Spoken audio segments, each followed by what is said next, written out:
आज हम बात करेंगे ज्योमेट्रिक प्रोग्रेशन का। Geometric progression 12th class chapter number 2। Geometric progression is a sequence such that any element after the first obtained by multiplying the preceding element by constant called the common ratio।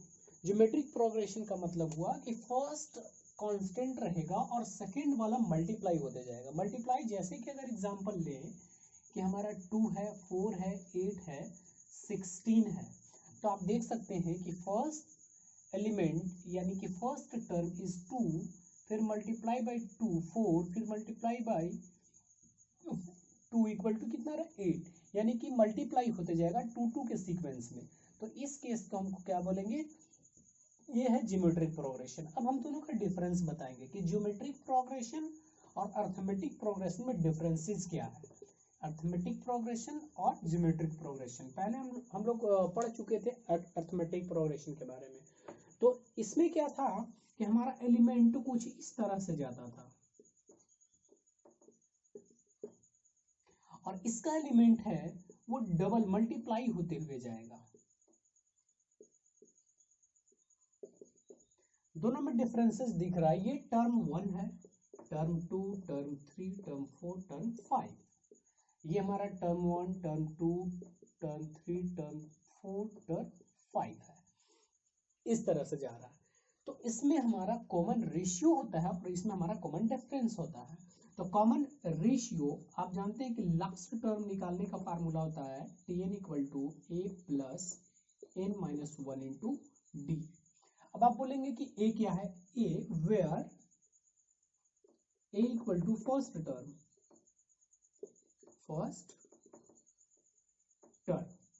n का मतलब number of term और d का मतलब यहां था common difference. Common difference जैसा कि आप देख रहे हैं, कॉमन डिफरेंस दोनों का 2 2 2 2 सबका डिफरेंस जो है हमारा 2 है। तो ये जो 2 हमारा कॉमन डिफरेंस कहलाएगा। जबकि इसमें Tn यानी लास्ट टर्म निकालने का फॉर्मूला होता है a r n माइनस 1। इसका भी a इक्वल टू वही a इक्वल टू फर्स्ट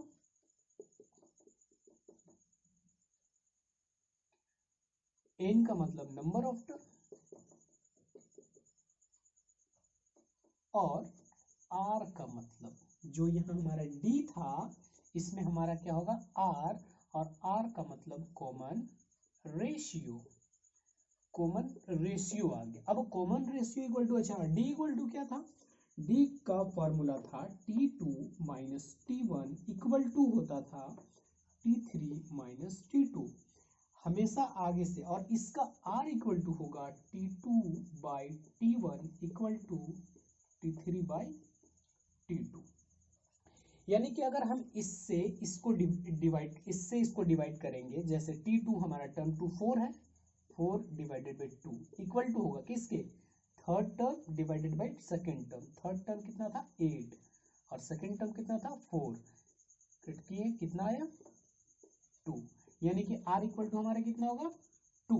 और इसका d था क्या, ये फर्स्ट लास्ट चैप्टर में पहले हम लोग पढ़ चुके थे कि Tn निकालना, Sn निकालना, AP का, लेकिन अब हम लोग बात करेंगे GP का। तो GP का फॉर्मूला ये था,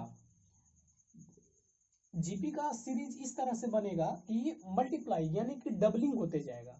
और इसमें क्या था कि एक एक स्टेप यानी माइनस करने पे बराबर बराबर था, और इसमें है कि डबल होते जाएगा। जिसने जैसे 2 का डबल 4, 4 का डबल 8, 8 का डबल 16, 16 का डबल 32, 32 का डबल 64, इस तरह से जाएगा। तो ये हमारा आ जाएगा, ये कहलाएगा जीपी सीरीज। और जबकि हमारा माइनस करने पे, लेस करने पे अगर बराबर आ रहा है तो वो हमारा एपी कहलाएगा। तो दोनों का डिफरेंसेस यही था। फॉर्मूला हमारा टीएन का, अभी हम लोग टीएन की बात करेंगे।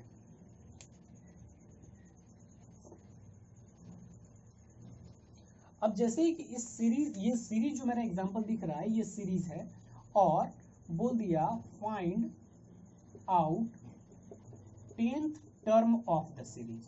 10th term of the series, 10th term निकालना है। अभी हमने फॉर्मूला जीपी का लिखा Tn equal to a r का पावर n माइनस 1। अब यहां देखेंगे a equal to first term हमारा 2 है, तो लिखेंगे a equal to 2, r equal to क्या, r equal to T2 divided by T1 equal to होना चाहिए T3 डिवाइडेड बाई T2, यानी कि 4/2 इक्वल टू 8/4 इक्वल टू कितना आया 2। r का वैल्यू भी इसका भी करेंगे तो 2 आएगा, तो r इक्वल टू 2 और n equal to number of term हमारा बोला था कितना 10th टर्म को फाइंड करना है 10। अब फॉर्मूला पे आप पुट करेंगे Tn equal to a r का पावर n माइनस 1, a का वैल्यू कितना है 2, r का वैल्यू 9 और n r का वैल्यू भी 2 और n कितना था 10, तो 10 माइनस 1 2 इंटू 2 का पावर कितना आएगा 9। आप इसको लिख सकते हैं 2 का पावर 10 आंसर, क्योंकि आप जानते हैं इसके पहले 1 है और पावर मल्टीप्लाई में पावर ऐड होता है और डिवाइड में पावर लेस होता है, तो आप 2 का पावर 10 भी ये आपका आंसर हो गया।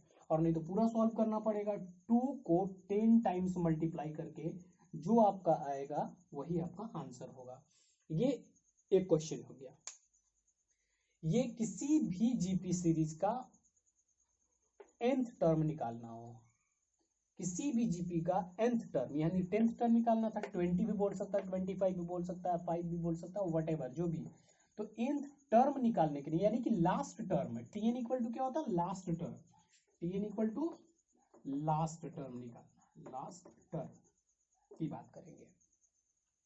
तो अब आपको दिक्कत नहीं होगा कि Tn इक्वल टू यानी कि लास्ट टर्म किसी का भी बोल दिया कि आप nth टर्म निकालिए, तो आप इस फॉर्मूला का यूज करेंगे और आप इस तरह से सॉल्व करेंगे, तो आपका nth टर्म फाइंड आउट हो जाएगा। अब इसी का बात करेंगे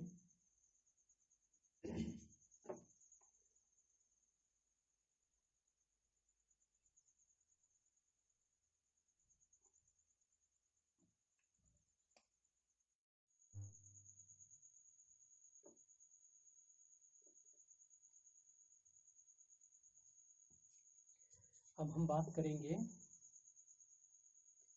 sum of GP. Second topic है ये सम ऑफ जीपी। अच्छा, सम ऑफ जीपी का फार्मूला पहले हम लोग इधर राइट डाउन कर लेते हैं। Sum of GP S n equal to a r का power n minus 1 divided by r minus 1। किस केस में ये फॉर्मूला लगेगा, जब r इज ग्रेटर देन 1। अगर r 1 से बड़ा होगा तो हमारा ये फॉर्मूला पुट होगा, और Sn equal to second formula a 1 minus r का power n divided by 1 minus r। तो ये किस केस पे फॉर्मूला पुट होगा, जब r is greater than 1 is greater than r। अगर r से 1 बड़ा रहेगा तो हमारा ये फॉर्मूला होगा। अब ये दोनों फॉर्मूला पे हम लोग एक क्वेश्चन सॉल्व करते हैं। हमारा क्या क्वेश्चन है ये कि 2 4 8 16 find the sum of GP up to 11 term. आप जीपी का 11वां टर्म का सम निकालिए जो ये सीरीज मेरा दिया हुआ है। तो अब इस फॉर्मूला पे पहले हम लोग लिखेंगे a equal to first term हमारा कितना है 2 है, r equal to T2 by T1 कितना हमारा है T2 बाई T1 2। अब यहाँ देखेंगे r इज ग्रेटर देन 1, तो हमारा फार्मूला ये पुट होगा, और n इक्वल टू कितना था 11। हमको निकालना क्या है Sn का हमारा फार्मूला ये Sn equal to a r का power n minus 1 divide by r minus 1 S11 a 2 r का वैल्यू 2 और n इक्वल टू कितना 11 माइनस 1 डिवाइडेड बाई 2 माइनस 1 2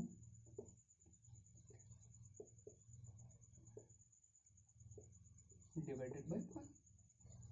अब इसको हम लोग सॉल्व कर लेंगे। 2 का पावर 11 माइनस 1, यानी कि 2 को 11 टाइम्स मल्टीप्लाई करना पड़ेगा। 2 को कितना टाइम्स? 11 टाइम्स। मल्टीप्लाई करने के बाद जो आएगा, जैसे आप यहाँ देखेंगे 2 11 टाइम देखते हैं,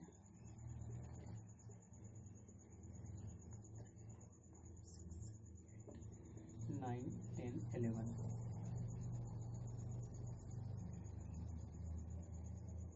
गया। 2 2 जा 4,